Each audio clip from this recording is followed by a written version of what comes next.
Salutations to those who are young and young at heart. Oremi, Madamfo, Enyim, Salam alaikum, Hola, buena gente, Bonjour, legend, Linja Dumelang, Murigaboto, Muliwanji, Murigaboto, Makadin, Karibu, Mwakaitawani, Munotambere. Welcome to Blackview SDA online platform. This is a place where your soul will find rest. Did you know every Wednesday and Friday at 6:15 p.m. we have consistent midweek prayers? Not only that, during the day from Monday to Friday, if you need a soulful song, please tune into our platform and indeed you'll find rest for your soul. On Sabbath, which is Saturday, we have services from 8:30 right up to 6 p.m. What do you expect to find? We have got the church at study, Sabbath school, music. It's story time. Even our little ones, the children, will find solace on Blackview online worship platforms. Yes, not only are they going to receive a powerful sermon for them, but including the songs, and they'll sing the songs of Zion in the comfort of your home. Yes, you are waiting for the power hour as we receive the beautiful words, the wonderful words that come from the Word of God. In the afternoon, we have got powerful discussions, not only for the young, but even for the old, as we prepare this journey on this planet Earth before the sundown. Yes, there is a sermon that will usher you into the new week as you listen to God speak to you. What are you waiting for? Tell your friends about it. Don't forget to join us on YouTube and Facebook. Like our page and subscribe to our YouTube channel. God bless you as we meet on Blackview online worship platform. Nobody can stop me. Don't you wanna go? I'm going there. Nobody can stop me.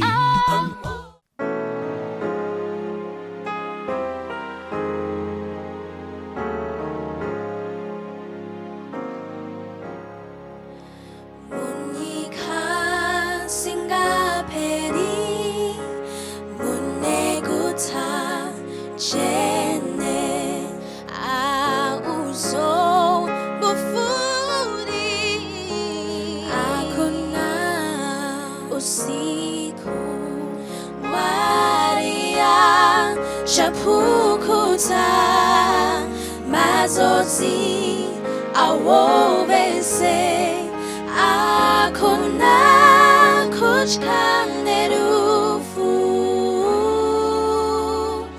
akuna usiku mazamba ranokusha munekuta chene sirange zenzarama akuna usiku Waria chapukuta mazozi awobese akuna kuchkanderufu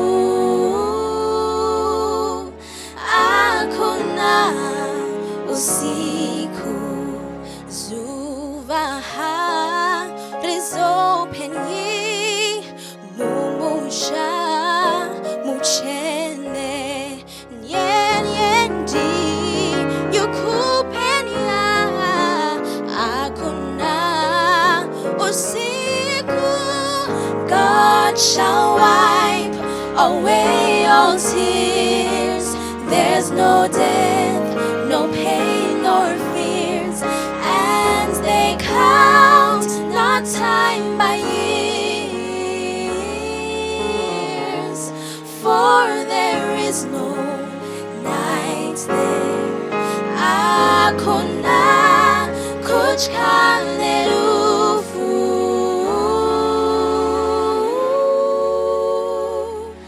akuna usiku.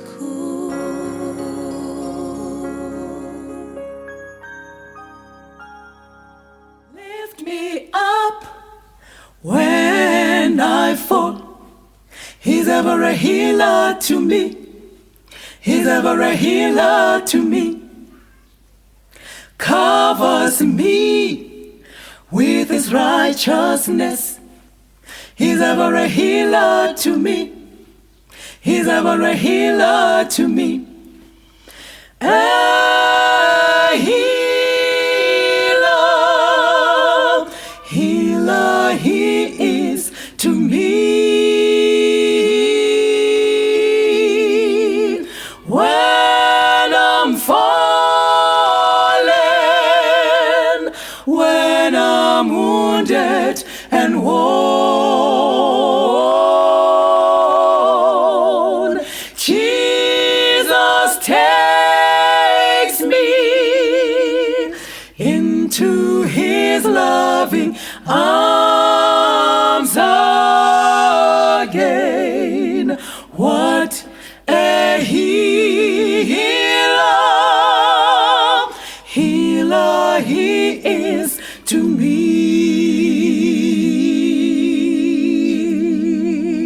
How often have I wandered away from safety? Have I drifted away? But Jesus had himself just to rescue me. He treats me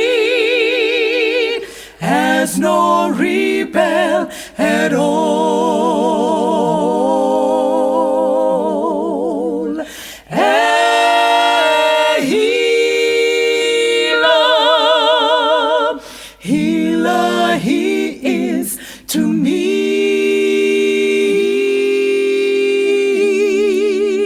When I'm fallen, when I'm wounded and worn,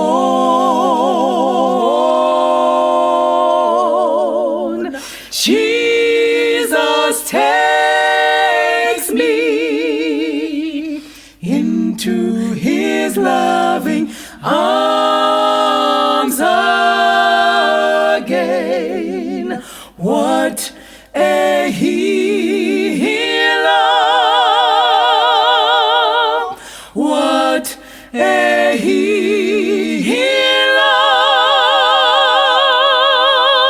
what a healer, healer he is to me.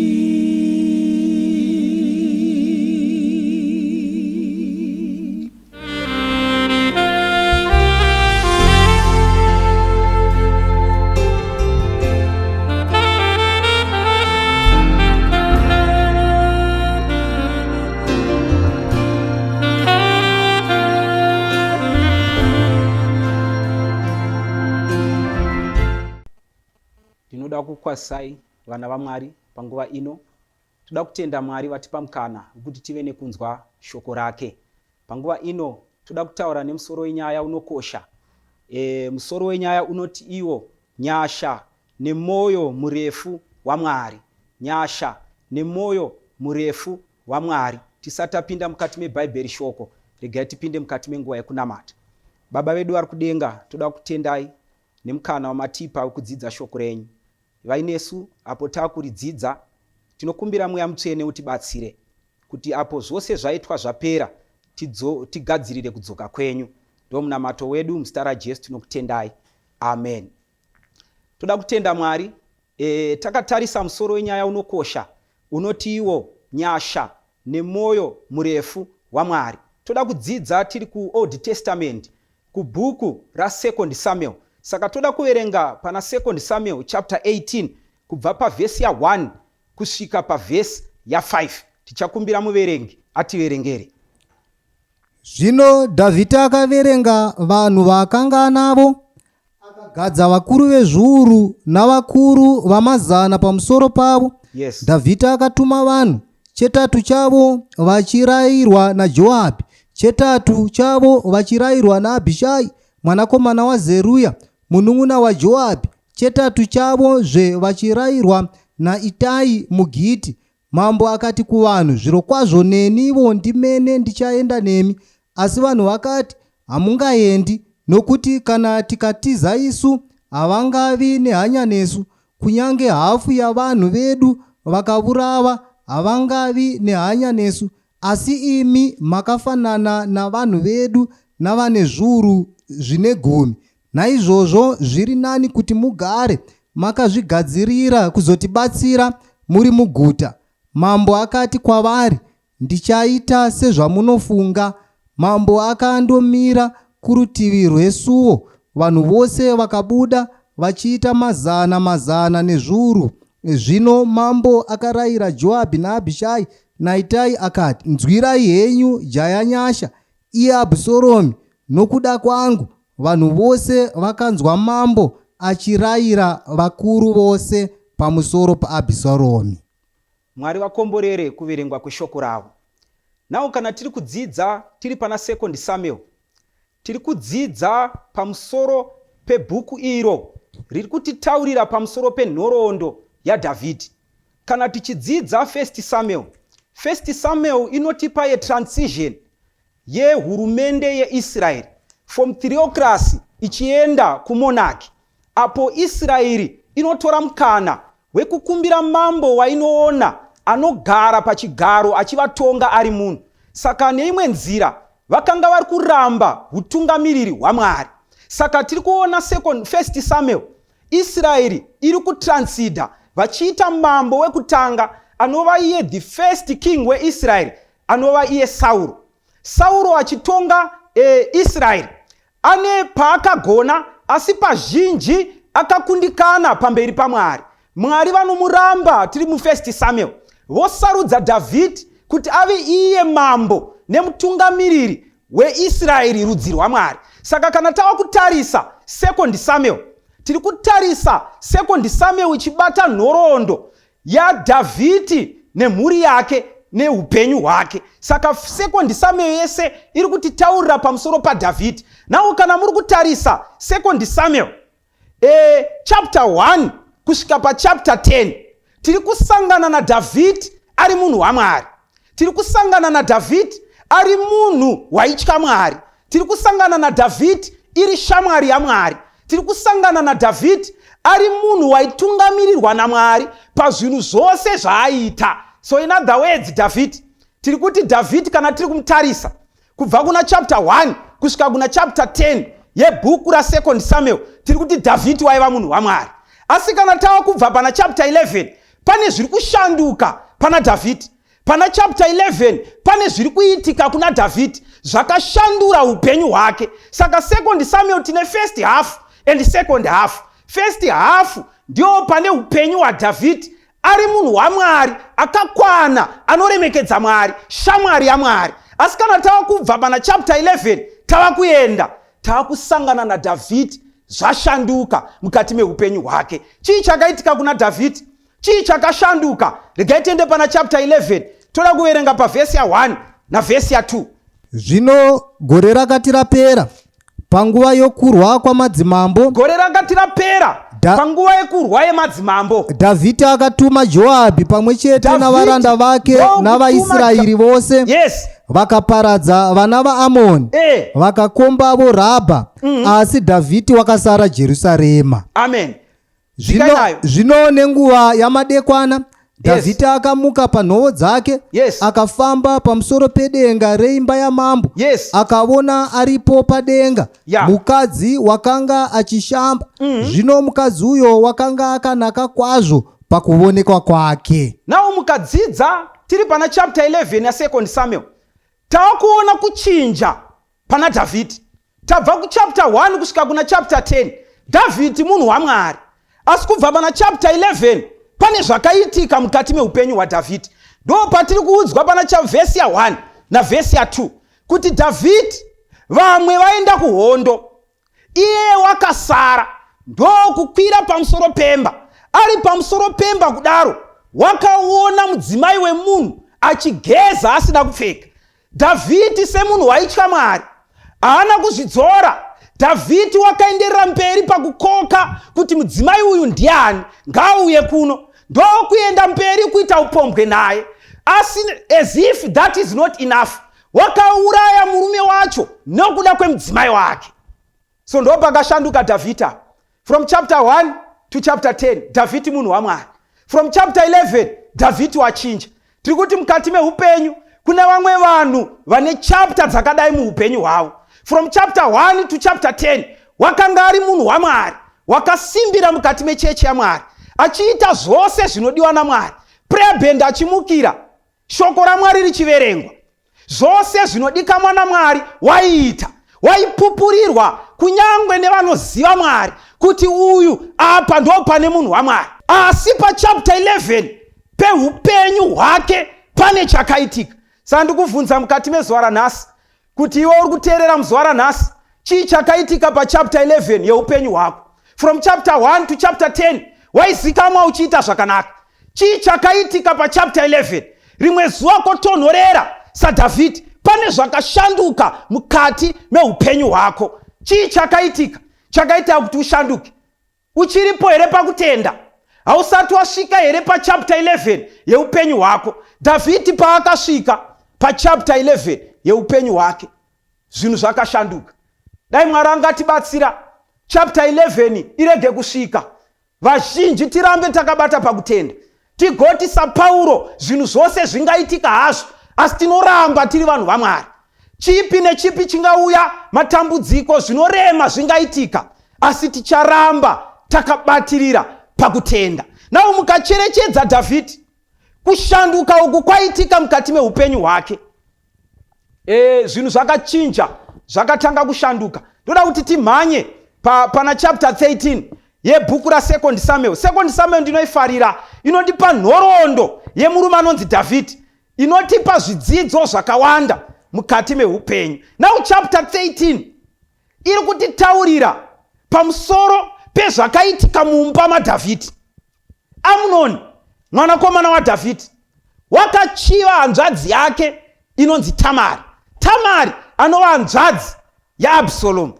Now achiva hanzvadzi yake, wakasvika pakurwara achida hanzvadzi yake. Anga akaoma muchinda, kusvika pakurwara, kurwarira munhu. Asi mukadzidza nhoroondo muchidzika nayo pachapter 13 muchaona kuti kurwara kwaiita mukomana uyu wakanga asiri kuda Tamari, asi aida zvina Tamari. Ndo papaine dambudziko raAmunoni.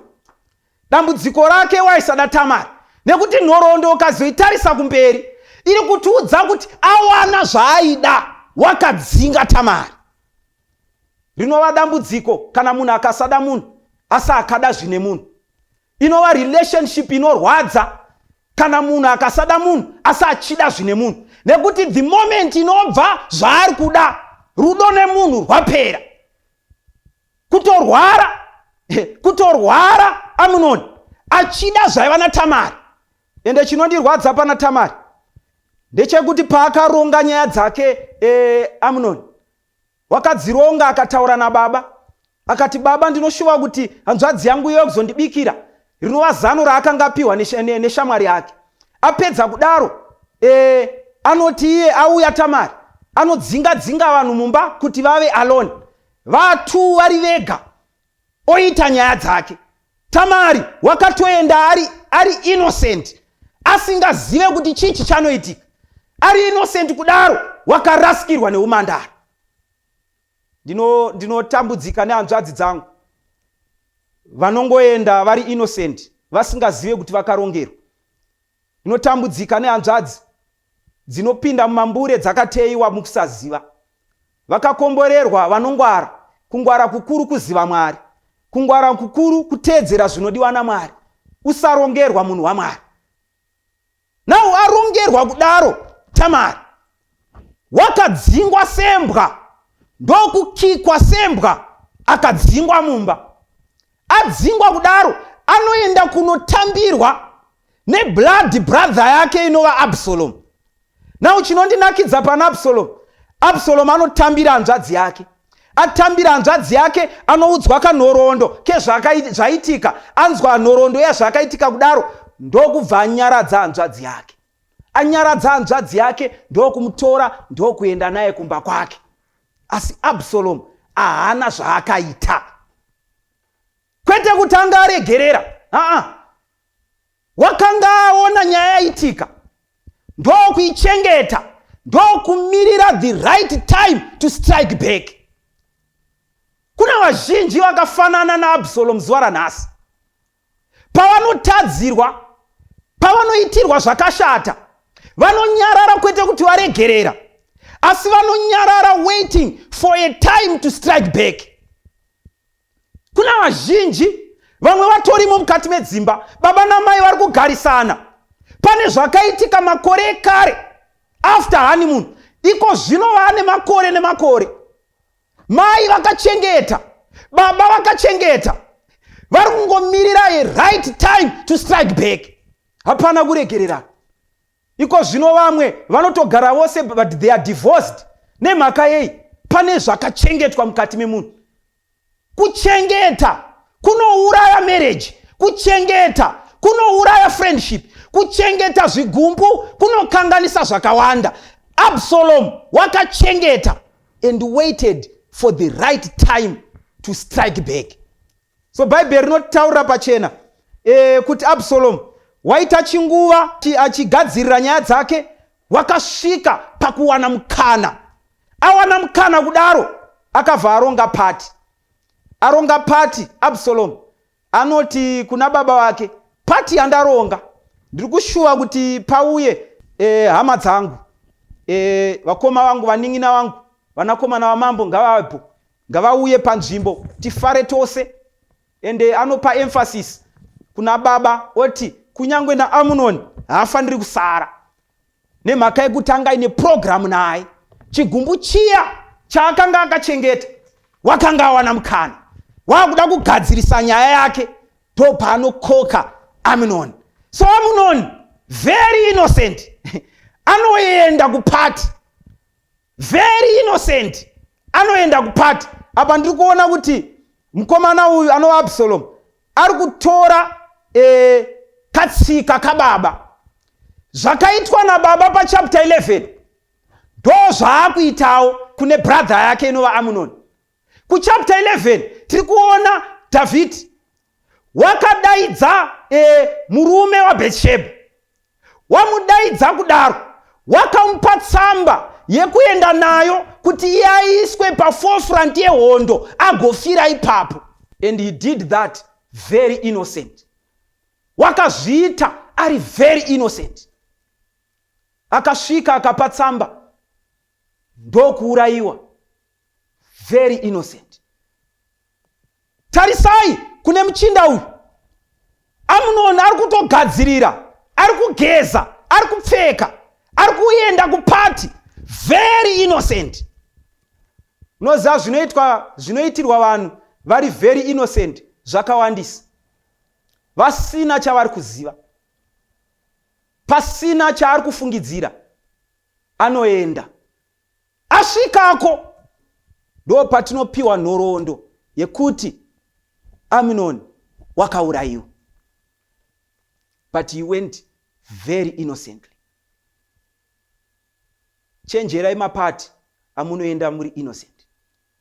Unotoronga kuti ndava kuenda kunofara, wotoronga kuti shamwari dzangu ndidzo dzaronga, wototi ipati yekuchikoro, ipati yechechi, ipati yezvakasiyana siyana, asi wosvikako unorasikirwa neupenyu. Kumapati uku mukufara kune vazhinji vakarasikirwa nezvakawanda. Amunoni wakasimuka achienda kunofara, but mukunofara imomo wakarasikirwa neupenyu. Kune vazhinji vakaenda kumapati vachifunga kuti vari kunofara, pakunofara vakarasikirwa neujaya.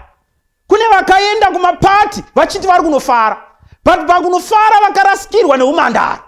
Pane vakaenda kumapati vachiti tiri kuenda kunofara, asi pakunofara vakarasikirwa neunhu.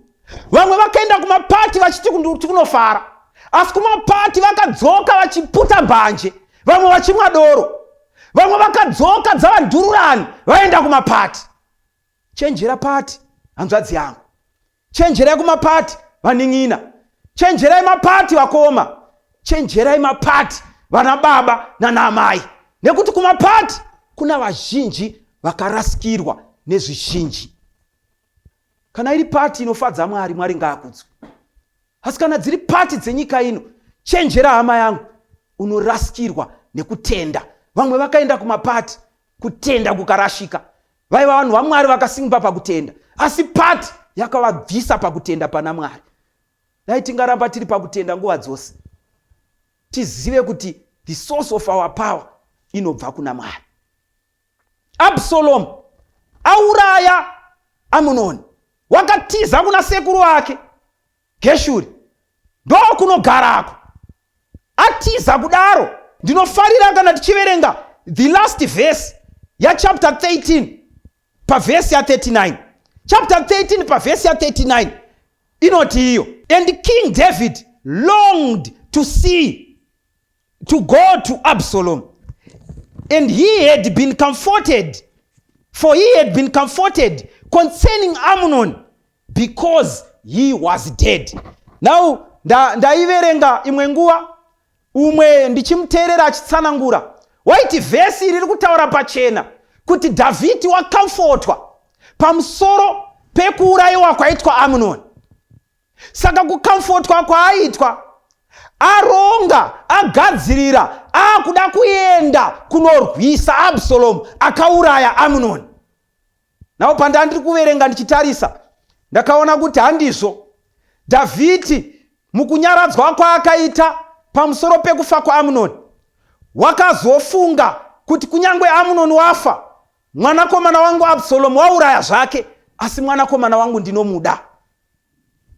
Chapter 14 pa verse ya 1 inoburitsa pachena kuti kunyange naJoabhu wakatarisa chiso cha mambo, akaona kuti chiso cha mambo chinoshuva mwanakomana.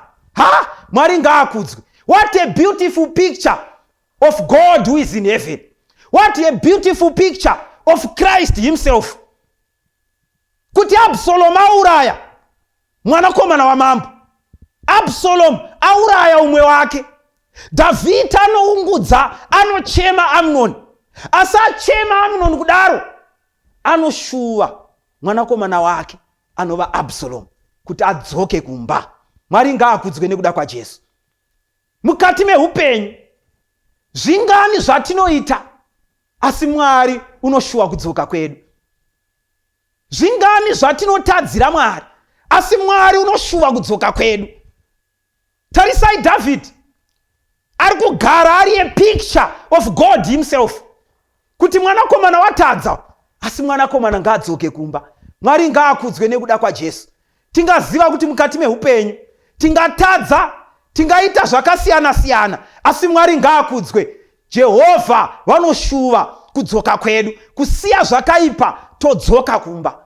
Saka Dhavhidhi achishuva kudzoka kwemwanakomana. Joabhu azviona kudaro. This is chapter 14. Anoronga zano, anoenda kuno approacha mudzimai anonzi a wise woman from Tekoa. Mudzimai uyu tinoona kungwara kwake neapproach yaakaenda nayo kuna Dhavhidhi. Asvika kuna Dhavhidhi, anoti kuna Dhavhidhi, mambo, ndandine vanakomana vangu vaviri, asi vanakomana vaviri ava vaita zvavaita, umwe ndokuuraya umwe. Umwe aurayiwa kudaro, guta rinenge rose raakuda kuuraya wandasara naye. Saka inini hangu hongu akauraya umwe, asi vakanditorerawo kunyange nemwanakomana wayo vakamuuraya, mumba mangu hamuchisina mwanakomana. Dhavhidhi akabatikana nenyaya yacho, ndokubva yamurwadza. Akati hakuna chichaitwa kune mwanakomana wenyu, kuna ane chaachada kuita anofanira kutanga kufura nepandiri. Zvikanzi chiendai zvenyu. Mudzimai akati, ndisati ndaenda mambo ndine kanyaya kadiki. Zvikanzi taurai zvenyu. Zvikanzi kanyaya aka kanoti, imi mambo, nemhaka yei muri kunyanya kuita hanya nemwanakomana wangu uyu? Asi imi mune mwanakomana wenyu anonzi Absalom. Absalom ndiye akauraya Amunoni. Ari kwaari koko, sei musiri kumutendera kudzoka kumba? This was a short sermon yakaitirwa David a wise woman from Tekoa. A very short sermon. And then ndinofarira David. Pane that short sermon, David wakatendeuka. Ndosaka David achinzi shamwari yaMwari. Ane nyaya dzake dzakawanda muBhaibheri. Asi akatsiurwa waikasika kubvuma. Akatsiurwa waikasika kutendeuka. Mutarisei pachapter 11. Paakawirwa achinzi shamwari wakatora mudzimai wemunhu ukauraya murume wacho. Akakasika kutendeuka. Aparoerwa short sermon nemudzimai weTekoa ndokubva atotendeuka. Ndosaka David achinzi shamwari yaMwari. Nekuti akangotadza akatsiurwa watotendeuka. Asi vazhinji tine dambudziko. Kungotsiurwa unoti maonei pandiri. Kungotsiurwa wakuti aiwasiyana ineni. Kuramba nyasha pachena. Kuramba nyasha dzinouya pachena. So David waudzwa nyaya nemudzimai weTekoa. Ndokubva abvuma nyaya. Ndokuti kuna Joabu, rongai kudzosa mukomana kumba. Mwari ngaakudzwe. Nyasha nemoyo murefu waMwari. Kunyange atadza Absalom anofanira kudzoka kumba. Nawo mukadzidza Absalom adzoka kumba. Zvinoitika. Asi anopanduka zvekare. Chii chaanoita? Anoronga kuita unseat baba vake. Anoronga kubvisa baba pachigaro kuti iye agare ipapo. So anotanga kuronga tsoro dzake, achironga tsoro dzake achipinda mune vanhu, achironga tsoro dzake kuti abvise baba pachigaro. Baba hakuna chavari kuziva, asi ari kuronga tsoro dzake. Mukadzidza kubva pana chapter 14, chapter 15, chapter 16 kusvika pachapter 17 tichienda nayo. Anoronga nyaya dzake achikoka vamwe kudivi rake. Anobudirira ndokuronga hondo, kurongera baba hondo. Ende chinorwadza hechi, wakafosa baba kubva pachigaro, kumbosiya Jerusalemu, kumbopinda musango, vanetswa nemwanakomana. Mukati menhoroondo yaDhavhidhi, tinoziva kuti Dhavhidhi wakanga ari shasha. Ndiye muchinda pana 1 Samuel wakadonhedza anova Goriati. Goriati haana kumbomunetsa. Dhavhidhi wakanga akakomberedzwa nevarume vakaoma. Vaitoziva kuti Dhavhidhi akaoma kupfuura isusu. But hondo huru yakamuchemedza ikamupinza musango, yaiva hondo nemwana wake. Kureva kuti hondo yemumba yakaoma. Unogona kumira kunze uku zvichifamba, vanhu vachikudaidza kuti wakaoma, asi mumba umu unogara pasi. Vakakomborerwa vanonamatira muri, vanonamatira dzimba dzavo, kuti Mwari vekudenga, kana ndingava champion kunze uku, ndinofanira kuva champion mukati memba yangu. Kuva champion mukati memba, kufambisa mhuri mukati menzira inodiwa naMwari. Kuva champion mukati memba, kutungamirira mhuri. Mutungamiriri anova Kristu ari mutungamiriri wako. Mwari ngaatibatsire. Saka Dhavhidhi apinda mukati mesango. Dhavhidhi apinzwa musango nemachinda vatungamiriri vehondo dzake. Apinzwa musango nekuda kwemwanakomana. Apinzwa musango nekuda kwemwanakomana kudaro. Ndopatinosvika pana chapter 18. Chapter 18 yakungotiudza ya2 Samuel kuti hondo yarongwa uku agadzirira Absalom. Dhavhidhi wagadzirirawo. Ndopatiri kunzwa nhoroondo ichitaurwa nevakuru. Kunzaiwa Dhavhidhi, upenyu hwako hunokosha kupfuura isu. Iwe chitisare kumashure isusu tiende. Saka anobva arayira Dhavhidhi. Apa ndopadapo pavhesi ya5 chapter 18 ya2 Samuel. Ndichakumbira muverenge aiverenge zvekare. Ndopatoda kutaura nezvapapo. Nyasha nemoyo murefu waMwari. Tiverengerei. Zvino mambo akarayira Joabi naAbhishai naItai akati, nzwirai henyu jaya Nyasha, iye Absalomu, nokuda kwangu. Vanhu vose vakanzwa mambo achirayira vakuru vose pamusoro paAbsalomu. Mwari ngaakomborere shoko rake. Now kana ndiri kuverenga New King James Version iri kutiyo, now the king had commanded Joab, Abishai and Itai, saying, varume vari kutaurwa ava havasi varume vekutamba navo. Varume vaiti vakapinda pahondo nepfumo rimwe chete, varume vazhinji vaidona pasi. Varume vari kutaurwa varume vaishanduka zviso zvavo kana vava pahondo, varume vari kutaurwa, varume vaitembwa navo, vatungamiriri vehondo dzaDhavhidhi. So David ari kuziva kuti muchinda uyu anonzi Joabhu, muchinda anonzi Abhishayu, muchinda anonzi Itayu vakabata Joabhu haararami. Saka David anoita sei? Anovadaidza kuti vakomana, huyai musati maenda kuhondo. I know you are going to meet my son. Ndiri kuziva kuti muchasangana nemwanakomana wangu. Asi kana masangana nemwanakomana wangu, ndofara New King James Version iri kuti deal gently for my sake with the young man Absalom. Deal gently with my son. Ndinokumbirisa zvikuru, deal gently with my son. Kana mungaita zvose zvamungaita, musakuwadza mwanakomana wangu. Kana mungaita chipi nechipi chamungaita, musavhiringidza mwanakomana wangu. Nemhaka yei? Nyasha nemoyo murefu waMwari. Dhavhidhi ari kupinda patsoka dzaMwari. Kuti Joabhu watadza nguva yareba, asi Joabhu, deal gently with my son. Deal gently with Absalom. Regai kukuwadza mwanakomana wangu. Waiziva kuti vakomanawo vakasvika pana Absalom vanouraya ipapo. But anoti, gentlemen, mwana wangu akanditadzira, akauraya Amunoni, akatiza, ndikamudzosa, ndokubva auya, ndokuronga kundibvisa pachigaro, andirongera hondo, asi musauraya mwanakomana wangu. What a beautiful picture of God himself. Absalom anoita kunge zvaakaita hazviti, asi kangani patinotadzira Mwari, kangani patiri kuregererwa asi tiri kungoramba tichidzokera mumatope, kangani patiri kukumbira ruregerero usiku asi mangwana makuseni tiri kudzokera zvekare imomo,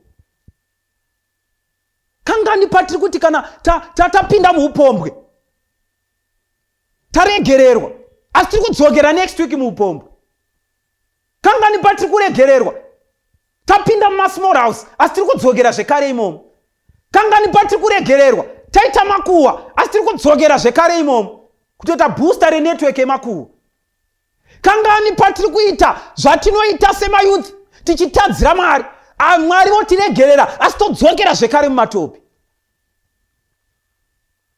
Asi Mwari vari kungotaura mashoko mamwe chete akataurwa naDhavhidhi kuti kana paine matambudziko ari kusvika kumwanakomana wangu, kana paine matambudziko ari kuenda kumwanakomana wangu kana mwanasikana wangu, deal gently with my son, deal gently with my daughter. Musamuuraya. Give him another chance. Give her another chance. Ipai mwanasikana mukana, ipai mwanakomana mukana, ipai baba avo mukana, ipai mai avo mukana. Nyasha dzaMwari dzakatipoteredza nguva dzose. Satani kana achiuya kuzotiuraya, tiri mumakombi, tiri mune zvakasiyana-siyana nekwatinenge tiri kuenda, nezvatinenge tiri kubata, even tirimo mukati mematope iwayo, Mwari vekudenga vari kurayira Satani kana angaita chipi nechipi, deal gently with my daughter, with my son. Haafaniri kufa. Shoko rinofana kuparidzwa, adzoke kuna Mwari. Shungu dzaMwari kudzoka kwemutadzi. Mwari haashuvire kufa kwemunhu ari mukati mechitema, asi denga rinoselebrate kana pafa munhu anoziva Mwari. So ndiri kuti chii mukati mezuva ranhasi? Kana Dhavhidhi akaitira nyasha mwanakomana wake Absalom, tina Mwari kudenga anotiitira nyasha. Tina Kristu ariko kudenga anotireverera. Tina Kristu ariko kudenga anoshuva kudzoka kwedu. Ndiye anonoka padhoo rehana yeumwe neumwe achitidzoka kuna Mwari. Ndiye anoshuva kudzoka kwako hanzvadzi. Ndiye anoshuva kudzoka kwako mnin'ina. Mukoma ndiye anoshuva kudzoka kwako iye Kristu. Anogara akatambanudza maoko. Chishuvo chako ndechekuti usiye zvauri kuita, udzoke kwaari. Ende kana wadzoka, denga rinoselebrate. Revelation chapter 3 pavhesi ya 20 inoti, behold I knock at the door. Uyo anondizarurira ndikapinda, ndicharayira naye. Kristu ari kunoka padhoo reupenyu hwako hanzvadzi. Urimo mune zvauri kuita izvozvo. Urimo mune zvauri kuita hanzvadzi. Urimo mune zvauri kuita mukoma, munin'ina, amai, baba muchiita zvamuri kuita, Christ is knocking at the door of your heart, and that door, the handle is inside. Ndioga unogona kuvhura. He cannot force himself in, asi ndiwo unogona kumuvhurira. So mukati menguva ino ndeno Mwari angakubatsira. Kristu wakafira iwe, Kristu anoreverera iwe, Kristu anotarira kudzoka kwako. Inyasha dzake kuti unosangana nezvauri kusangana nazvo asi uchiri mupenyu nanhasi. Anoshuva kudzoka kwako. Wadiwa dzoka kuna Mwari, wadiwa uya kuna Kristu nguva ichiripo, nekuti mukana unosvika pakuvharika, asi kana uchiripo kudai wadiwa dzoka kuna Mwari. Toda kunamata panguva ino, anoti Mwari ndibatsirei, Mwari nditungamirire, ndoda kudzoka kwamuri. Ndararama upenyu hwekukutadzirai, asi ndakuuya kwamuri. Muri kwamuri koko toda kukunamatirai. Ngatinamatei. Baba uri kudenga muzita raJesu, toda kutendai nevana venyu vanzwa shoko renyu. Toda kutendai nebhaibheri shoko renyu rinotipa ipicture inokosha yaDhavhidhi, kunyange aitadzirwa zvakadii nemwanakomana wake, asi aingoshuva kudzoka kwemwanakomana wake. Aingoti deal gently with my son. Mwari wekudenga tinokutendai nekuti mashoko iwayo aishuvirwa pakudzoka kwaAbhusaromu, nesuwo munoshuva kudzoka kwedu. Batsiraiwo baba avo, batsiraiwo mai avo, batsiraiwo hanzvadzi, batsirai mukoma. Kana vakakutadzirai, varegererewo nezita raJesu. Chishuvo chenyu Mwari kudzoka kwavo, kuvachengeta kwamavaita upenyu hwavo, munoshuva kudzoka kwavo. Nokutendai Mwari nevari kudzoka kwamuri, vapei simba, vabatsirei, vatungamirirei. Zita renyu rikudzwe. Kristu makuuya kechipiri, tinoshuva kuti nevose vanzwa shoko iri tigashire imi mumakore, tiende kumusha wamakatigadzirira. Ndo munamato wedu muzita raJesu tinokutendai. Amen.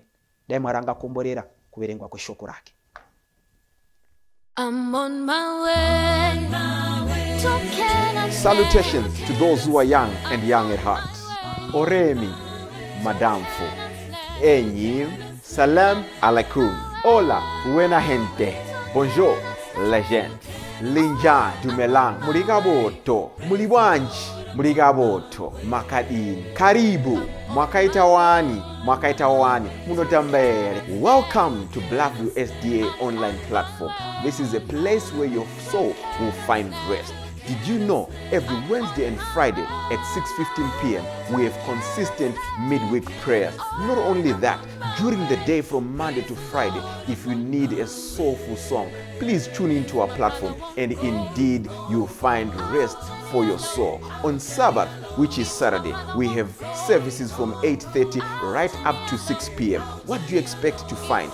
We have got the church at study, Sabbath school, music, it's story time. Even our little ones, the children, will find solace on Blackview online worship platforms. Yes, not only are they going to receive a powerful sermon for them, but including the songs, and they'll sing the songs of Zion in the comfort of your home. Yes, you are waiting for the power hour as we receive the beautiful words, the wonderful words that come from the Word of God. In the afternoon, we have got powerful discussions, not only for the young, but even for the old, as we prepare this journey on this planet Earth before the sundown. Yes, there is a sermon that will usher you into the new week as you listen to God speak to you. What are you waiting for? Tell your friends about it. Don't forget to join us on YouTube and Facebook. Like our page and subscribe to our YouTube channel. God bless you as we meet on Blackview online worship platform. Nobody, don't you wanna go? I'm going there. Nobody can stop me.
Dakaravanu Jesu Veseva Pones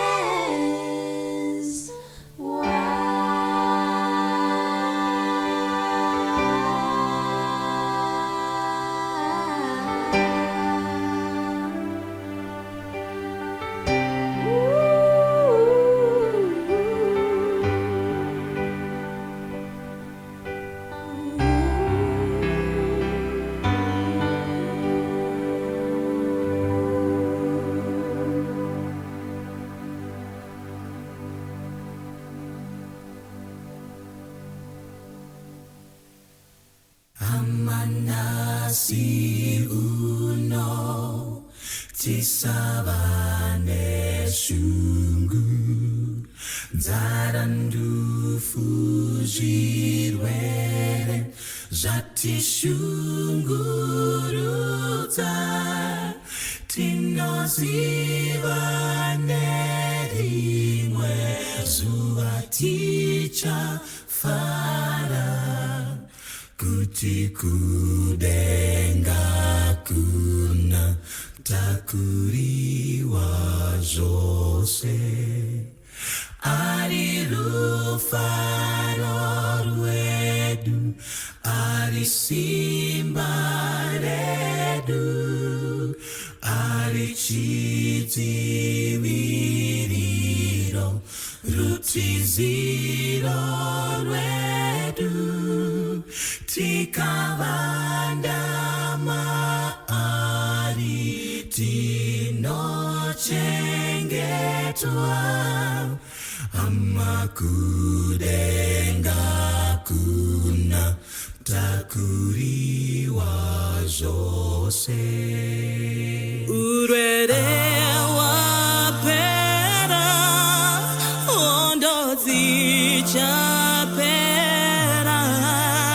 Rufuticha kurira Zara ichapera Kuti zose zapera Tichera ngarira Kuti kudenga kuna Takuriwa jose Ari rufaro rwedu Ari simba redu Ari